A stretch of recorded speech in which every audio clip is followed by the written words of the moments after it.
নারায়ণগঞ্জের সন্ত্রাস, চাঁদাবাজি, মাদক ব্যবসা ও জবরদখলে নূর হোসেন নতুন গডফাদার হিসেবে আবির্ভূত হয়েছেন বলে অভিযোগ এসেছে। তালিকাভুক্ত এই শীর্ষ সন্ত্রাসী সিটি কর্পোরেশনের ওয়ার্ড কাউন্সিলর নির্বাচিত হওয়ার পর বেড়েছে তার অপরাধের মাত্রা। তবে মেয়র ডাক্তার সেলিনা হায়াত আইভীর চোখে তার অপরাধ প্রবণতা অনেক পুরনো। শামীম ওসমানের লোক হিসেবেই তার উত্থান।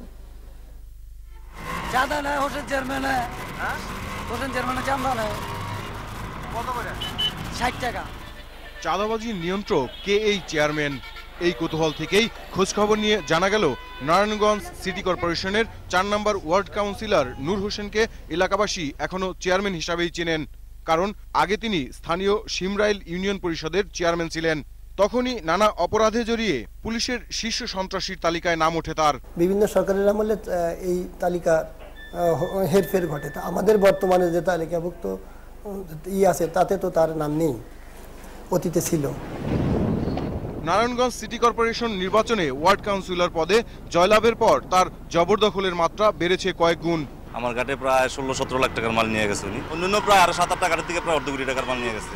নদী তীর দখল করে বালু পাথরের এই ব্যবসা থেকে চাঁদাবাজি ও দখলদারিত্বে জড়িত থাকার অভিযোগ আছে নূর হোসেনের বিরুদ্ধে। বিআইডব্লিউটিএ এগুলো উচ্ছেদ করতে গেলে বাধা দেন তিনি। নূর হোসেন এবং তার ভাই দুজনের নামে আমরা মামলা করেছি। অভিযোগ হলো যে সরকারি কাজে বাধা, তারপরে নদী দখল, সরকারি জমি দখল। একজন কাউন্সিলরের নব্য গডফাদার হিসাবে আবির্ভাব সম্পর্কে জানতে চাওয়া হয় মেয়র ডাক্তার সেলিনা হায়াত আইভীর কাছে। আগে থেকে উনি ওই এলাকায় প্রভাব বিস্তার আরে ওনার আধিপত্য ছিল এবং ওনার নাম আমরা বিভিন্ন পত্র পত্রিকায় সব জায়গায় দেখেছি এবং উনি শামীম ভাইয়ের একজন লোক, সেটাও সবাই জানে। সুতরাং নতুন করে গড়ে ওঠে নাকি উনি, বরঞ্চ কাউন্সিলর হওয়ার পরে আমি ওই এলাকার লোকজনকে বলেছি এবং ওনাকেও বলেছি যে যে কোনো ধরনের যদি কোনো সমস্যার সৃষ্টি হয়, পাবলিক যদি আমার কাছে আসে অভিযোগ নিয়ে, তাহলে অবশ্যই আমি ওনার বিরুদ্ধে ব্যবস্থা নেব। তবে নূর হোসেন এসব অভিযোগ অস্বীকার করেছেন। এটা সত্য না, আমি কাজে বাধা দিইনি। আমরা এলাকার স্থানীয় লোকজন, ঠিক আছে। আর আমি 3 বার নির্বাচন করছি, 3 বার পাস করছি, আমার জীবনে ফেল নাই।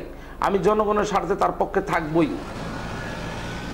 নূর হোসেনের অপরাধমূলক কর্মকাণ্ড থামানো না গেলে আগামী জাতীয় সংসদ নির্বাচনে আওয়ামী লীগের ওপর নেতিবাচক প্রভাব পড়বে বলে মনে করছেন এলাকাবাসী। Mahbub Alam, independent news, Narayanganj.